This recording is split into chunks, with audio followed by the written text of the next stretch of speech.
Hello Gambit lovers! Today I got some exciting news for you because I'll be showing you a crazy new gambit which you can play with the black pieces against the bird opening. Now sometimes in the comments people are asking how do I come up with these gambits, so let me just tell you the whole story. A couple of days ago I was playing actually with the white pieces when I discovered this opening, and I played the first move pawn to a3, the Anderson's opening. Now hold on, before you close this video thinking that this is just too much garbage content for you, let me explain what I mean with this move. The point is that most played moves in this position by black are either e5 or d5. And from there I would like to continue with my gambit repertoire against these moves as if I were black. Do you get it? So if they go e5, I can go d4, and this is a Scandinavian, but with white pieces. So if they capture, I go knight to f3, and I know all sorts of traps and tricks in these positions if when I play the modern Scandinavian. But they don't. They are black and they are out of their preparations already from move 1. So that's the point, and I get all sorts of funny chess positions, attacking positions, and crazy games with this Anderson's opening. But in this game particularly, my opponent continued with pawn to f5. And I was like, meh, how do I gambit against this move? So if I just go e4 and let them capture my pawn, I didn't really like this. So I continued with d4 and they went e6. And I was like, are you trying to play some kind of solid chess? No. Let me go e4 anyways. So they captured my pawn and I was like, well, you know what? Just take my other pawn. I played f3 and they captured and I recaptured with my knight. They developed their knight, I developed my bishop to d3, and they are preparing here to fianchetto the light square bishop. So I just castled to get my rook on this open file, and I was pretty happy with this position. And here I just developed my knight, and they developed their bishop, so they are making it clear that they would like to play short castle next turn. And I was like, maybe I could start causing some troubles with knight to g5. And they simply castled. And I was like, wait a minute, I am attacking this and they are protecting this with their knight. So let me just grab that knight. They captured with the bishop, so I can now give this check. So they move the king to h8, the only move. And actually this is working for white pretty good and I have a winning position. The game continued with a few blunders, which I don't really want to talk about, but I won this game in next 6 moves or so. And what really made me happy was, after I analyzed this, I learned that my attack was actually correct. So I started to look at this from the black's perspective if white starts with f4. And, well, if you basically play out the same moves here, mirrored of course, because now we are black, we can sacrifice this pawn and also the second pawn. And, well, if the same moves basically happens, this attack is working very good. So here bishop to d6. Then if they go b3, you can castle, for example. And if they continue with this fianchetto, you can develop this knight. And then if they go for this bishop to e2 to allow them a short castle, you can already go knight to g4. There was an opportunity to go knight to g4 even before that, but I will just analyze it for you later. But this is just working fine. This sacrifice is sound, and after this you have a winning position. What would you need to do here is not blunder queen to h4 like I did with white pieces. Here you need to bring your bishop back to either g3 or even back to d6. And they cannot capture this knight because of queen to h4 in this position. And if they block with the bishop, you can capture this bishop, and if they capture back, well, this is checkmate. Yeah, so these kinds of traps are what we are going to be looking at today with this crazy gambit that I called the Vendetta Gambit. So, First thing first, after the bird's opening and pawn to d5, knight to f3 is the most played move. And then the second most played move is pawn to e3, which is what we were looking at. But even if they go knight to f3, you can still play for the same gambit with offering this e5 pawn. And if they capture, you can offer your f pawn. And if they capture, you can capture with your knight. And here, e3 is the most played move. So this is likely to transpose to what we just want. But there is another thing I want to talk about. And that is after knight to f3 and pawn to e5. Actually, most players here are declining the gambit with playing pawn to e3. And this is not a move that white is to be proud of. Because here you can harass the knight with pawn to e4. And, well, they can either undevelop to g1, which is not really good. And then the other two options are knight to d4 or knight to e5. And this is where it gets interesting. So let's see knight to e5 first. Here there is already, I believe, a forcing way to trap this knight. And it starts with knight to h6. So if you look closely, this knight is almost trapped. It cannot go to any of these squares that I'm highlighting. The only square is g4. So with knight to h6, we want to control this square with our knight. And, well, if the white player here doesn't do anything and plays something like pawn to a3, we are actually already trapping the knight with f6, and we will be able to capture the knight on the next turn. So the engine is here recommending to play bishop to e2 in order to cover this square with the bishop, and the knight will be able to escape, potentially. But there is another move I would like to show you, and that is knight to c3, because here they actually allow us to trap the knight, but they can go for these tactics with queen to h5 check. We can block this check, and here white can sacrifice the knight for this pawn, because after we capture, they can capture on d5. So this knight is allowing this to happen, and it is better for black not to exchange queens, but to go queen to e7, and this way white won 3 pawns for the cost of the knight, and it is maybe playable for white. The engine still thinks this is much better for black, but I just wanted to show you this line so you will notice these tactics with queen to h5 check. Let's go back. There is a hilarious line that I would like to show you. So if knight to e5, knight to h6, this has some potential in bullet or blitz, I believe. If white is just blind to the situation, and they will go for pawn to d3, just kind of a natural pawn push. Here we can go pawn to f6, so we are trapping this knight, and in this position, if white tries to go for these tactics with queen to h5 check, we can block this, they can sacrifice this knight, and here we can ruin white's day with playing bishop to g4. Harassing the queen, and the queen has only one square to go to, and that is h4. After that we can capture this knight, and what is white going to do here? Well, they are going to be trying to kick away our bishop away. And here our bishop can play this provocative move, bishop to h5, simply allowing them to trap our bishop. So they can play pawn to g4, our bishop is now in the jail. So that's the moral of this video. If you are a bishop, don't move provocatively, you will end up in a jail. And here we have a sniper move, and we can play bishop to e7. Also, shout out to this guy who wrote me in the comment section that he would like me to make a gambit where we can get our piece trapped or pinned and still have a strong advantage with this piece.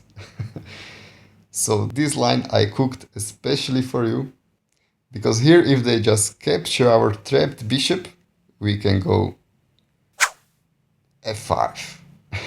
And where is the queen going? Where is the queen going? Boom! Alright, let's go back. This was just a funny line I wanted to share with you. And the thing is that after knight to h6, they need to go bishop to e2 to cover the g4 square. If they would for some reason try to cover it with their pawn, this is very bad for them after queen to h4 check. So bishop to e2 is kind of forced, and here we can play still queen to h4 check. So they need to block this with the pawn, and we can play queen to h3, threatening to infiltrate this way. They cannot allow this, that would be too strong for black. They need to go back with their bishop to f1 and kick our queen away, but our queen is going to e6, and with this little maneuver of going here, here, and back here, now our queen is helping with guarding the g4 square. And we are once again threatening to just play f6 and trap this knight. And here the engine gives some ridiculous ways of trying to save the knight with playing either h4 or c4, but in either case this is just going to be bad for white, and we still will be most likely able to capture the knight in the end. But let's just not go too deep in these lines, you can analyze that at home. I would just like to show you one more fun line. So after them declining the gambit and us playing e4, if they move the knight to d4, here we can just harass the knight with pawn to c5, and this is just better for black.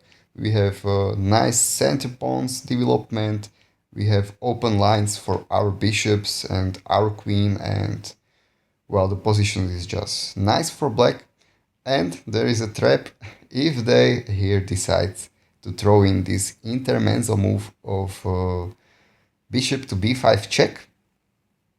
This actually is blundering a piece right away. Can you spot a way for black to win a piece here by force? Well, the move is king to e7. The point is we don't want to block this check with either of our pieces, because that would allow white to just exchange the piece. But if we move the king away from this check, well, this knight is still hanging and it got to move somewhere. So let's see if it would go to knight to e2. We can now continue with pawn to a6, harassing the bishop. Then bishop can only come to a4. And after b5 and c4, the bishop is trapped. And if the knight goes to b3, we can now attack this knight once again. Now it's gonna have to go back to d4, and after a6 and b5, once again the bishop is trapped, and we will be up a piece in the opening. Please, have mercy. Oh, not tonight, Bishop. Not tonight. Alright, well, enough of these declined variations. Let's have fun analyzing the accepted lines. So once again, f4, bird opening, we can go d5, knight to f3 is the most played move, and then e5, sacrificing a pawn. After that, we just want them to capture our next pawn. If you are a bird opening player and if you would like to know some refutations to this gambit, I think a quick d4 here is the way to go. But in this video, I just want to be analyzing these accepted lines with them capturing on f6 and us recapturing with the knight. So in this position, e3 is the most played move, and we will continue with bishop to d6. Here I believe the game will deviate in two directions. Either they will go for development of their queen side first, or they will go for bishop to e2 and try to short castle as quickly as possible. So the latter one is the most played, so let's first have a look at bishop to e2. Here I recommend you to castle, and if they short castle, I like this move, queen to e8. This is a little sneaky move that sets our trap. And well, if we look at white's position, they lack development on their queen side, so they are naturally going to develop something over there. So let's say they play, I don't know, pawn to d4. Here we can play bishop to g4. And basically what we want to do is bait them in playing h3. If they play h3, for example, right away in this position, we can just take this pawn. It's a free pawn, and they cannot actually capture our bishop back. Because if they do, well, here comes our queen with the vendetta for the bishop. And this is a check. If king would go to f2, then this is simple checkmate. So king needs to go to h1, and after that our queen comes like a big boss of mafia to the g3 square, like, give me your money. And the only surviving move, or I would say the best move in this position for white, is to just hand out their rook for free like this. This is the best move for them because now they can go for queen exchange with queen to f1, but it will still be winning for us because we will be up an exchange, and also we have our king safe and their king is kind of exposed and in the edge of the board. So that's why they have to give us the rook. If they don't, well, what are they supposed to do? If they, for example, try to go for a queen exchange like this with queen to e1, here we can capture on h3 with the check. Of course, they cannot block this check because the game would simply end here with Vendetta's hands around Mr. Creedy's neck. So they would have to move the king to g1, but here comes bishop to g3, hitting the queen, and if the queen moves somewhere, then our knight can come to g4. And with this move, we are actually simply threatening to capture this knight, which is now the only guard of h2 square, which is our checkmating square with the queen. So that's basically our plan of attack in a nutshell. There are so many more variations and moves from white that they could try that I don't want to analyze all of that in this video, so it's not super long. I will try to cover all of these lines in the Lichess study that will be linked in the description. But let me just explain, if they don't move pawn to h3 right away, which seems like so logical move, they can continue with development and they can play, for example, knight to c3. You can here continue with your own development of the queen side, and you just want to wait for them to play the h3, and then your trap will still going to work. What I would like to mention is, after queen to e8, if they don't start with d4, but they start with knight to c3, here, although you could still try to go for the same thing and it will work if they play h3, they don't have to play h3 and they have a strong move here, which is knight to b5. And with this, they are simply going to get rid of this bishop, and in that case, our attack wouldn't work as well. So in this position, white would have an advantage if they play in such a way. So that's why maybe it is recommendable, if they start with knight to c3, to first play kind of a waiting move, either c6 or a6, to stop the knight coming to b5. And in this move order, maybe they will just continue with something like b3. We can now play bishop to g4. And if they continue like this, we can, for example, develop our knight. And we wait until they finally play h3, and we can just capture this pawn with the bishop, and our trap will still work pretty much the same. Alright, let's go back to our initial position. So after e3, bishop to d6, we were looking at bishop to e2 and a quick castling. So what if they play bishop to e2 And after we castle, they don't castle, but rather continue with development of their queen side. So, for example, b3 in order to fianchetto this bishop. Well, now knight to g4 is going to be a strong move for us. So, if they just try to continue with normal play, we can capture on h2. Looks like we just blunder a piece, right? So if they capture, here, have a checkmate. And if they try to kick away this knight, well, this is a checkmate as well. So maybe they would like to castle to get safe.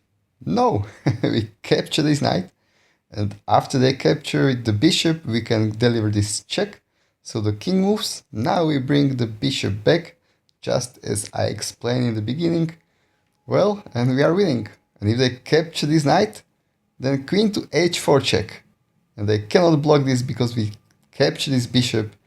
And if they capture the bishop, this will be a checkmate. So what about some other moves? If they don't play b3, but let's say knight to c3. Once again, knight to g4 is going to be a strong move for us. They might be like, oh, he just hung a pawn. But let me just grab your h-pawn. And they cannot now capture the bishop, because once again, this is just going to be a checkmate. Like this. So, maybe they wouldn't capture the d-pawn, maybe they will castle here. In this case, when they played knight to c3, our rook sacrifice isn't so strong, and it will only lead to a draw. So I would maybe recommend here to just play kind of a developing move, and now they should try to kick away this knight. So our knight can go back to f6, and let's say they continue with b3. Well, now we can play queen to e8, and if they just simply continue with normal bishop to b2, guess what? We have our old trap on the board. Bishop captures on h3, and they cannot capture back because queen to g6 check and this good old stuff. Okay, let's go back and let's also consider the move d4. So after we castled, if they don't castle but play d4, once again knight to g4 comes, and here their only hope is to play g3. If they continue with either castling, now our sacrifice is working just fine. And if they play some other developing move, for example knight to c3 here, well, we can capture on h2, and they cannot capture the bishop now because of knight to f2, forking the queen and the rook. And actually the engine here thinks that they should give up the queen. Let's go back. So just remember, if they play bishop to e2, we can castle, and if they don't castle right away but develop something on the queen side, then knight to g4 is a strong move, and they are kind of likely to fall for some trap. So what if they don't even play bishop to e2, but just simply start with developing on the queen side in this position after we played bishop to d6? So against pawn to b3, I would recommend to play knight to g4 right away. This way they cannot play normally with bishop to b2, because after castling, actually most players are going to blunder bishop to e2 or pawn to h3. So pawn to h3 is of course bad because of simply bishop to g3 check, and things are terrible for white. And after bishop to e2, well, this is kind of a transposition to what we just witnessed. We can capture on h2 with the knight, and they cannot capture back because of this checkmate. So they are kind of forced to play some ugly move like queen to c1, so the king will have an escape square in this demolition. Alright, but that's only in the case of pawn to b3.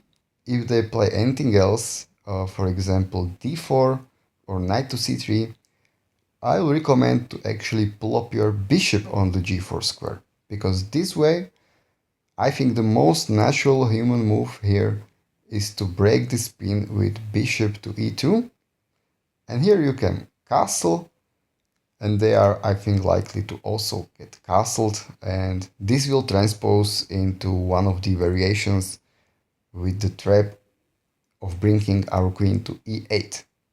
So for example here, I don't know, yeah, here queen to e8, and if they continue with pawn to h3, welcome back our old trap. Alright guys, so I think this is going to be it for this video. Maybe I will look into it more deeply later and maybe record some deeper analysis of these positions.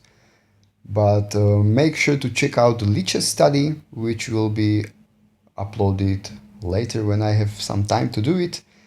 And feel free to post a comment on this. Let me know what you think. And well, thanks for watching. Take care and bye.